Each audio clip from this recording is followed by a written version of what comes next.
할렐루야. 오소서 성령님, 믿는 이들의 마음을 성령으로 가득 채우시어 그들 안에 사랑의 불이 타오르게 하소서. 할렐루야. 주님께서 여러분과 함께 요한이 전한 거룩한 복음입니다. 그날 주간 첫날 저녁이 되자 제자들은 유다인들이 두려워 문을 모두 잠가놓고 있었다. 그런데 예수님께서 오시어 가운데 서시며 평화가 너희와 함께 하고 그들에게 말씀하셨다. 이렇게 말씀하시고 나서 당신의 두 손과 옆구리들을 그들에게 보여주셨다. 제자들은 주님을 뵙고 기뻐하였다. 예수님께서 다시 그들에게 이르셨다. 평화가 너희와 함께. 아버지께서 나를 보내신 것처럼 나도 너희를 보낸다. 이렇게 이르시고 나서 그들에게 숨을 불어넣으시며 말씀하셨다. 성령을 받아라. 너희가 누구의 죄든지 용서해주면 그가 용서를 받을 것이고 그대로 두면 그대로 남아있을 것이다. 주님의 말씀입니다. 그리스도님 찬양합니다.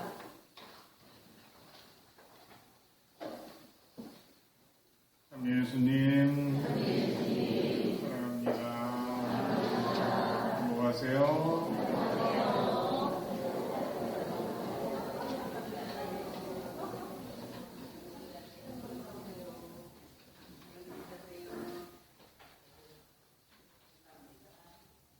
우리를 찾아오신 성령의 무한한 은총과 평화와 사랑과 기쁨이 여러분 모두에게 또 여러분 가정에 충만하시기를 빕니다.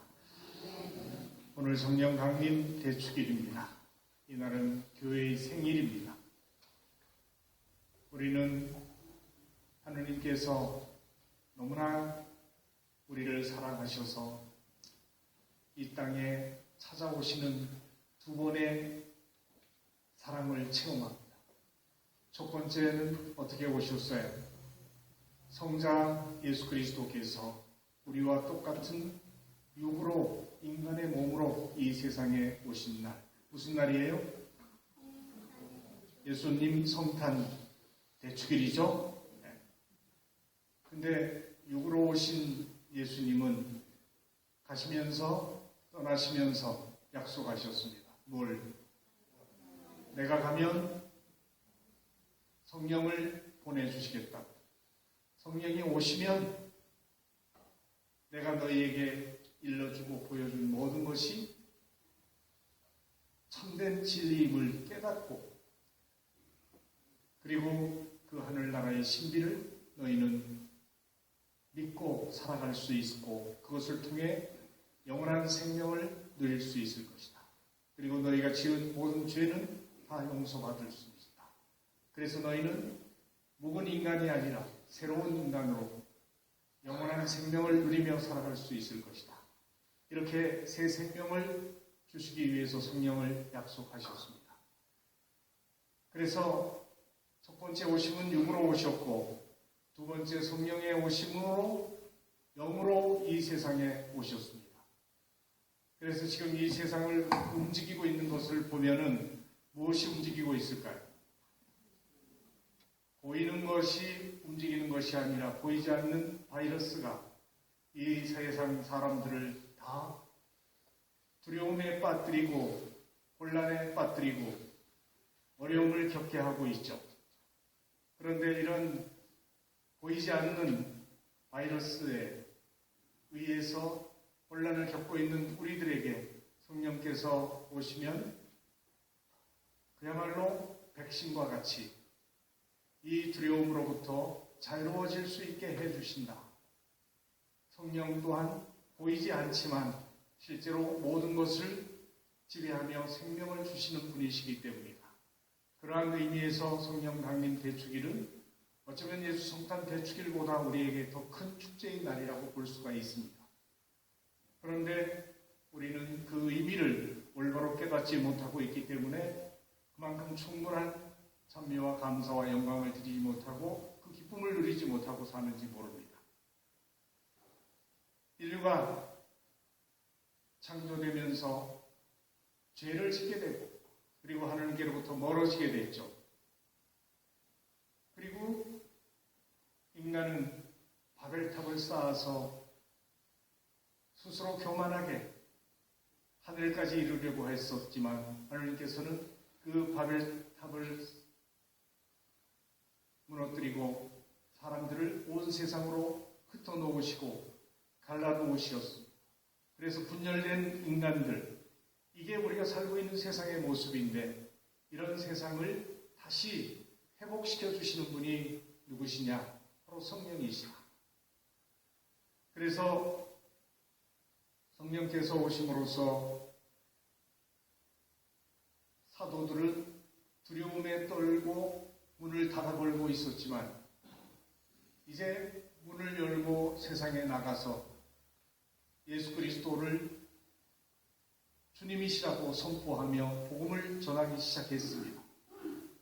그 복음을 통해서 주어지는 결실은 뭔가요? 바로 하느님과 인간이 불통되고 단절되었었는데 다시 연결되고 소통될 수 있게 됐다. 두 번째 또 뭘까요? 같은 하느님을 아버지로 믿고 고백하는 모든 인류가 같은 형제 자매로 가족이 되었다는 이야기. 그래서 수직적 차원과 수평적 차원이 다 소통되고 연결될 수 있고 그럼으로써 참된 평화가 이 인류 안에 깃들 수 있게 되었다는 이야기입니다. 그리고 또 세 번째 차원은 뭘까요? 예수님께서 목마르다 하시고 십자가에서 말씀하셨는데 이런 말씀을 또 들려주세요. 생명의 차원이 당신 안에 있음을 일깨워서 목마른 사람은 다 나에게 와서 마셔라. 나를 믿는 사람은 그 속에서 생수의 강들이 흘러나올 것이다. 당신을 믿는 사람에게는 생수의 강이 흘러나온다고 그렇게 말씀하셨듯이 믿는 사람의 마음속 깊은 곳에서부터 솟아나는 생수처럼 이 믿음은 온몸을 채우고 우주의 생기로 우주마저 생기로 충만케 하는 넓이와 깊이의 차원을 가지고 있는 것이 바로 성령으로 이루어지는 은총이라고 봅니다. 하지만 이렇게 놀라운 하나님의 은총, 그 성령의 깊은 신비를 많은 그리스도인들은 깨닫지 못하고 있습니다. 많은 사람들이 그동안 성령을 오해하고 있었어요. 방언이나 기적적인 치유나 반지성적인 뜨거운 감정을 마치 가장 중요한 성령의 활동이나 열매로 착각했다는 것이죠. 어느 목사님이 고백했듯이 개신교 신자들은 뜨거운 가슴으로 찬양하고 목소리 높여 울부짖으며 스트레스도 해소하고 쌓였던 한을 풀어내기도 했지만 주님의 말씀으로부터 샘솟는 깨달음과 기쁨을 일상 삶에서 이웃과 함께 누리거나 나누지 못했습니다. 그리고 믿지 않는 세상 사람들은 수직적 차원에 대해서 전혀 알지 못했습니다. 그 옛날 성령을 받은 사도들을 보고 술 취했다고 조롱했던 것처럼 현대인들도 종교의 높이와 깊이에 무지하는 것도 사실입니다. 그래서 마음속에는 엄청난 어둠이, 두려움이, 불안이 가득 차 있는데 그것 때문에 두려워하면서도 진정 어디에서 해답을 찾아야 될지를 모르고 있습니다.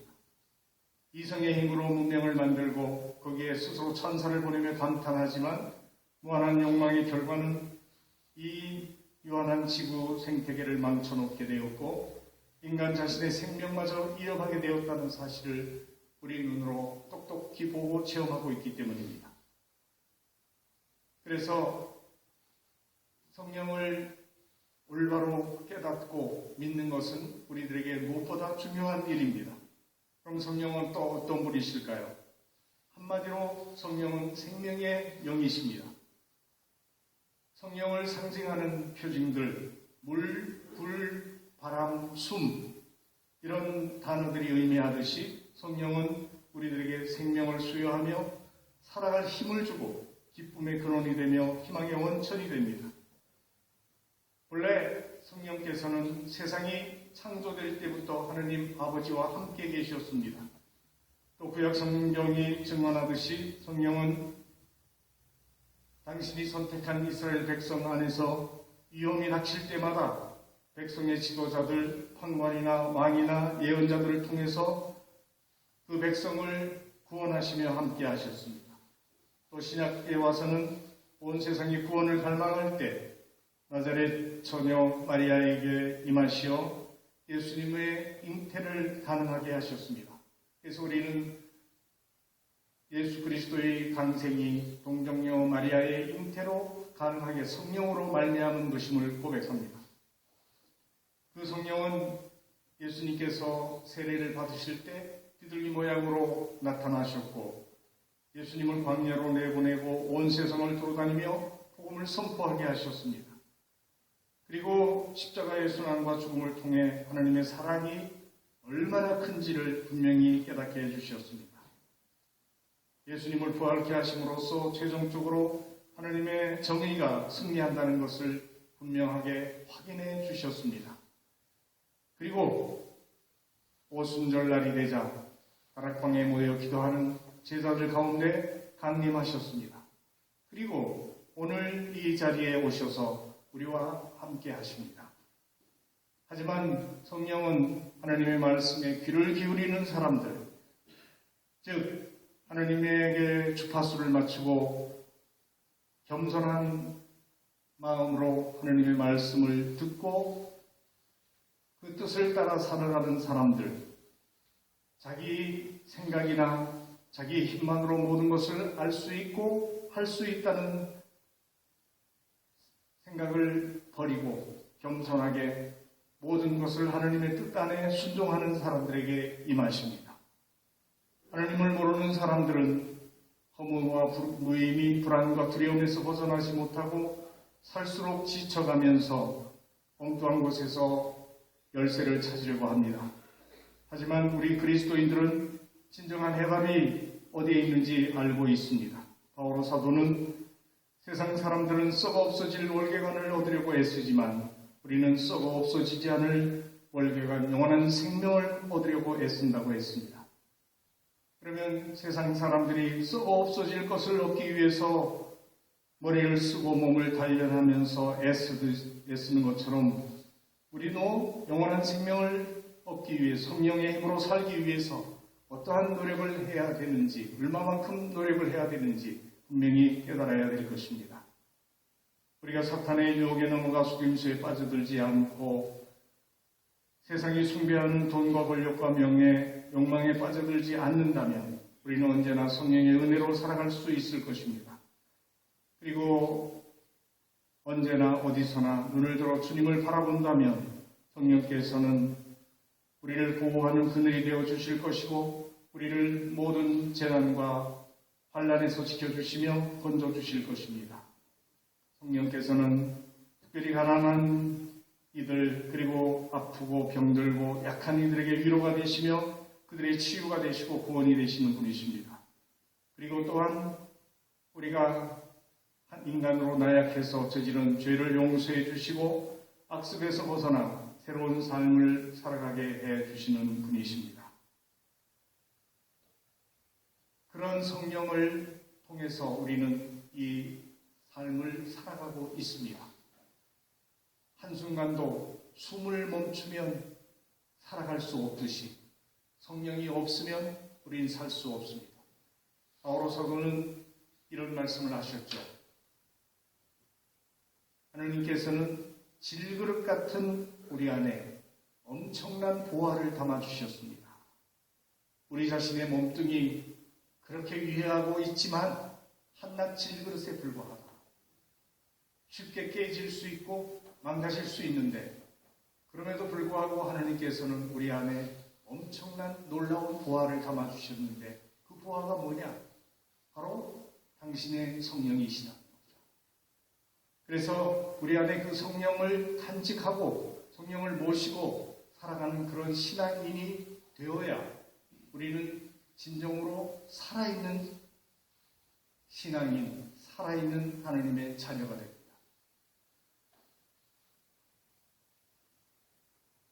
코로나19로 우리가 함께 성당에 잘 모이지 못하다 보니까 교육도 모임도 많이 못하고 미사도 못한 적도 있었죠. 시간이 흐를수록 못하니까, 안 모이니까 점점 우리 신앙이 더 강해집니까? 약해집니까? 신앙은 점점 느슨해지고 우리의 몸도 마음도 게을러집니다. 하지만 모임과 교육을 못한다고 해서 방법이 없는 것은 아니다.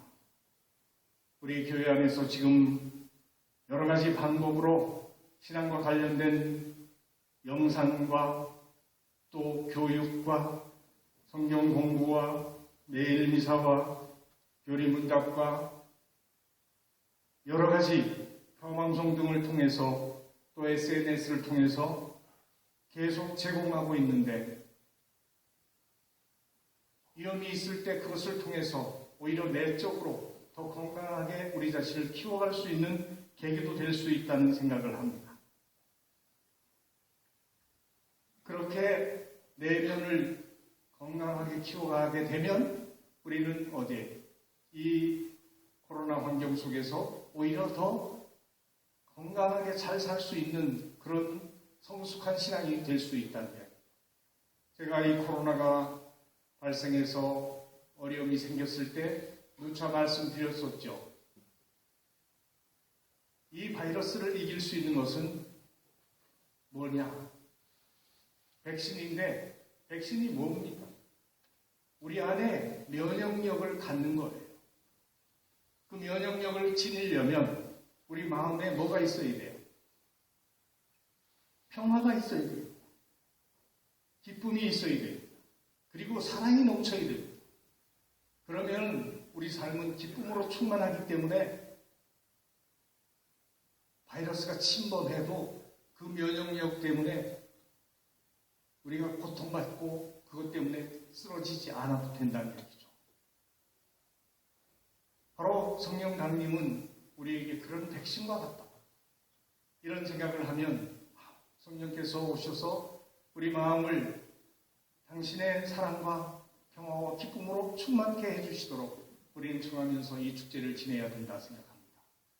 바로 오늘 부활하신 예수님께서 두려워 떨고 있는 제자들에게 나타나셔서 말씀하셨죠?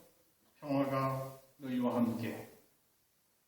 그런 주님이 주시는 평화, 아무도 빼앗아갈 수 없는 평화와 기쁨이 여러분과 여러분 가정에 충만하시기를 빕니다. 사람은 누구나 두 종류의 배고픔으로 헐떡거리며 살아갑니다. 하나는 물질과 빵과 돈에 대한 굶주림이고 또 하나는 영성에 대한 굶주림입니다. 우리는 무엇 때문에 지금 배고프고 목마른가? 다시 생각해 보면서 정말 하나님의 영으로 목말라 하는 진정한 인간의 삶을 살아갈 수 있도록 은혜를 청했으면 좋겠습니다. 성령의 비추심으로 여러분 안에 사랑의 불꽃이 이 어렵고 어두운 세상에서 활활 타올라 밝게 빛날 수 있게 되기를 간절히 기원합니다. 잠깐 묵상하시겠습니다.